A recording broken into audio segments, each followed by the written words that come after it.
There's a lot of DC comic books that are freaking fire that not a lot of people talk about, and people consider me as a Marvel creator, even though I talk about majority of DC books that nobody else does. The first one, though, is Green Lantern by Jeremy Adams. This is in a wonderful volume. I would think this is comparable to Jeff Johns or like a continuation of that run. And right now, all the emotional spectrums have been in disarray from the first arc and then going to the Starbreaker Corps and Hal Jordan, the rest of the Lanterns have to fix it. We even got White Lantern Kyle Rayner, which was so awesome. I'm glad DC brought this back.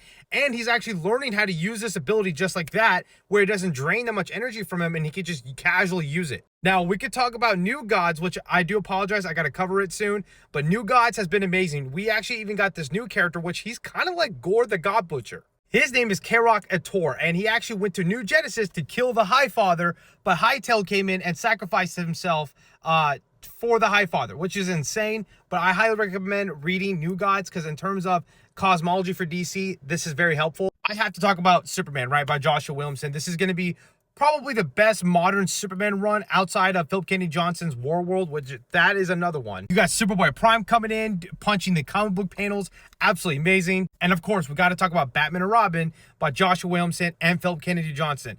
This was the definitive run for Damian Wayne to grow as in the Robin that he is as today, I should say, and as a character. Damian Wayne, ever since Joshua Williamson in 2021 has taken over, he has progressed the character so much, and I'm thankful that DC actually made me think that Damian now is number 2 Robin right behind Tim. He eventually will take over Tim, I think. But going from Grant Morrison's run up until now, it's really insane how much Damian has progressed overall. What I tell people to get into comic books, don't start in the 80s, don't start in the 90s, start with current. Pick any character that you like, read the current volume, and then backtrack. You know why? Because then you can go to your local comic book stores or order online and catch up reading. If you start from the 80s or 90s, you will never catch up and you feel overwhelmed. That's from Marvel and DC and just basically anything. But current DC's got some banners.